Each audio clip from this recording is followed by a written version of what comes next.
Break के बाद बात अलवर की, जहां पर समूची गांव में शादी समारोह के दौरान हर्ष फायरिंग में 7 साल के बच्चे और एक महिला की मौत हो गई। रविवार को समारोह में जश्न के दौरान दूल्हे के भाई और एक अन्य व्यक्ति ने नशे में फायरिंग कर दी। इस दौरान संतुलन बिगड़ने से एक महिला और 7 साल के बच्चे को गोली लग गई। इसमें दोनों की मौके पर ही मौत हो गई, जबकि 2 लोग घायल हो गए।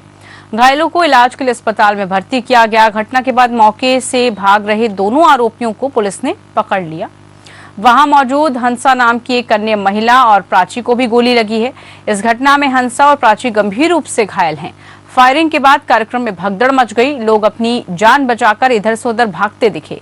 हंगामे के बाद आरोपी भी मौके से भागने लगे, लेकिन वहां मौजूद भीड़ ने दोनों को पकड़ लिया और पुलिस के हवाले कर दिया।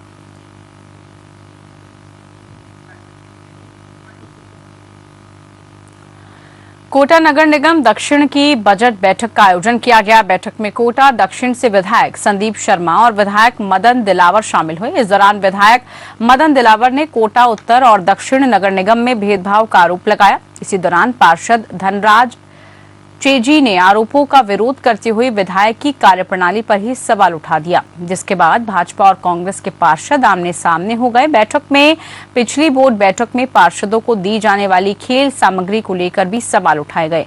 पार्षदों ने कहा कि जब बोर्ड ने खेल सामग्री को लेकर तय कर लिया गया, इसके बाद भी आयुक्त ने डिसेंट नोट लगा दिया।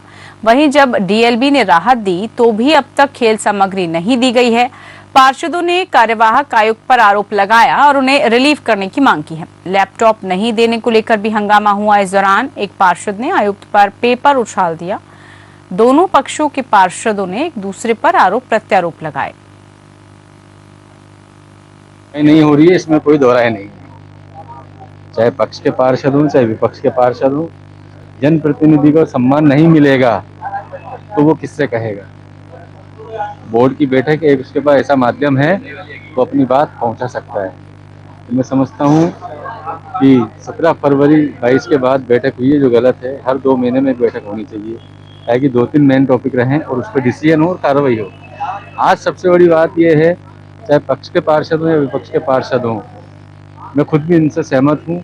और हम अब जो भी अधिकारी काम नहीं करेगा, क्योंकि हमारा कोई पार्षद गलत काम नहीं बता रहा है, मैं समझता हूँ तो जो जायज़ काम है वो जनता के हित में है और वो करने चाहिए, और जो नहीं करेगा उसके खिलाफ हम उनकी शिकायत ऊपर लिख के भेजेंगे। 2022 के बाद लगभग 11.5 महीने बाद दक्षिण लगाने के बोर्ड की बैठक आउट की गई।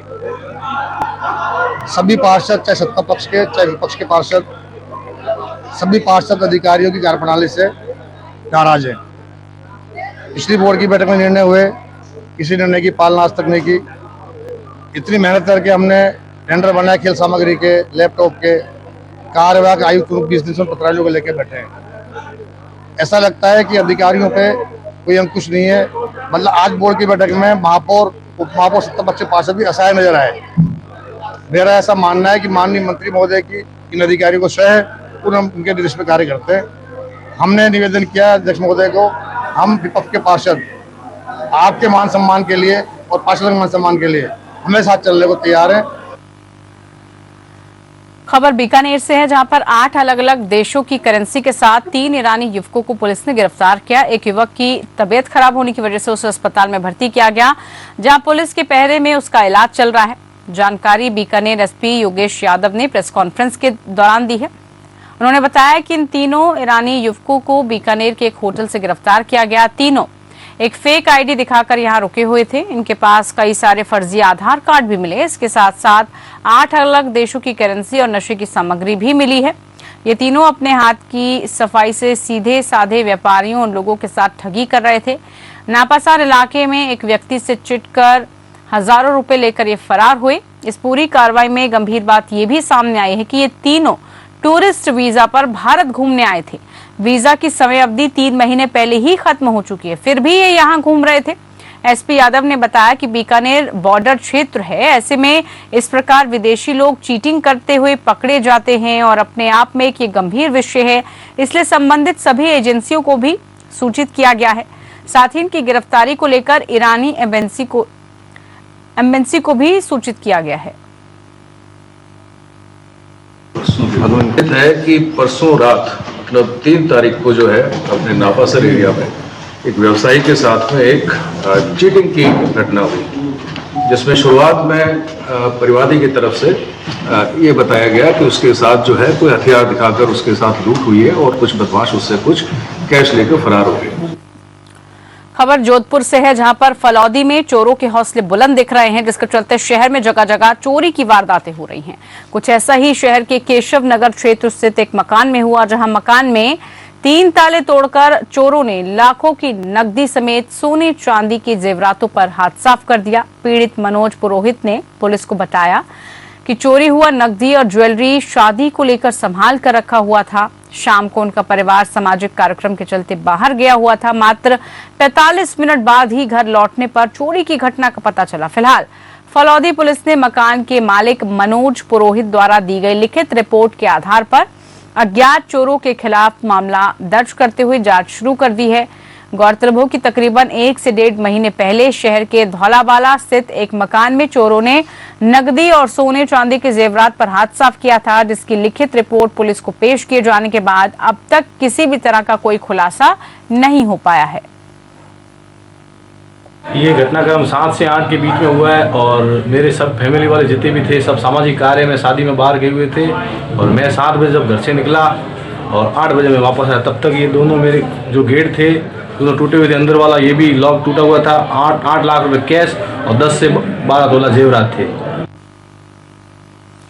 उदयपुर पुलिस के डीएसटी टीम और राजसमंद जिले की केवला पुलिस ने बड़ी कार्रवाई की है। यहां 2 हिस्ट्री शीटर को गिरफ्तार किया गया, साथ ही 3 अवैध पिस्टल को बरामद किया गया। पुलिस ने किडनैप किए हुए युवकों को भी छुड़वाया।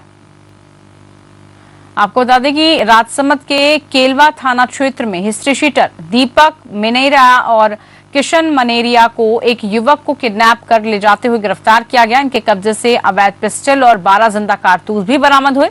अतिरिक्त पुलिस अधीक्षक राजसमंद शिवलाल बैरवा के निर्देश के मुताबिक केलवा थानाधिकारी संजय गुर्जर और उनकी टीम ने केलवा ओवरब्रिज पर नाकेबंदी की थी।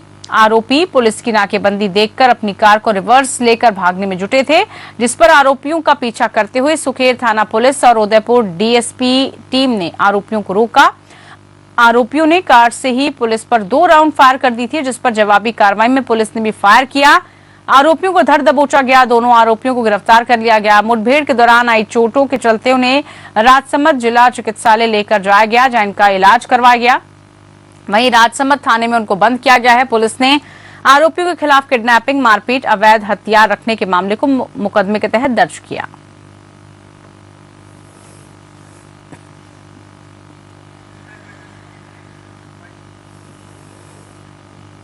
अलवर के एनईबी थाना क्षेत्र के 60 फुट रोड स्थित गोपालिया बिल्डर्स की 2 दुकानों में शॉर्ट सर्किट की वजह से आग लग गई, जिससे दुकानों में रखा लाखों रुपए का colour paint, sanitary ware, hardware समेत फर्नीचर जलकर खाक हो गया। लोगों ने घटना की सूचना पुलिस और फायर ब्रिगेड को दी।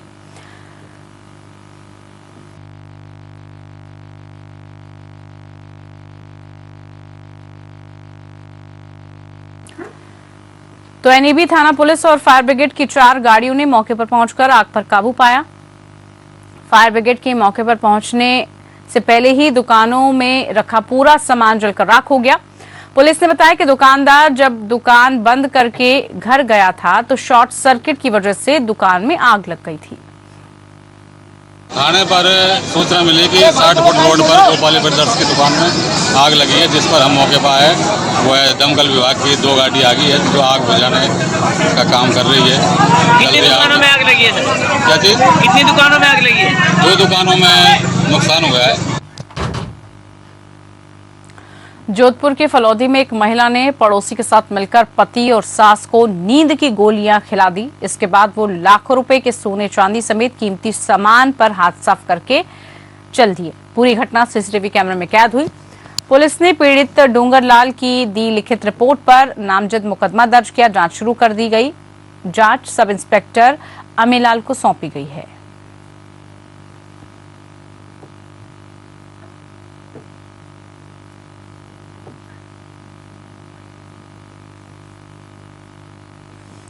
तो तो वहीं अलवर में एक पिकअप को बचाने के चक्कर में सरसों के तेल से भरा एक ट्रक अनियंत्रित हो गया और नदी में जा गिरा।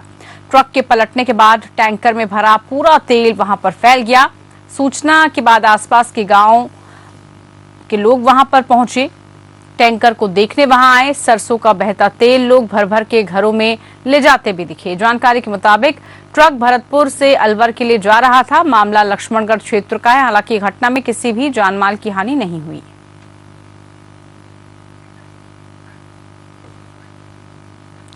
चलिए इसी के साथ राजस्थान स्पेशल में फिलहाल के लिए इतना ही। नमस्कार।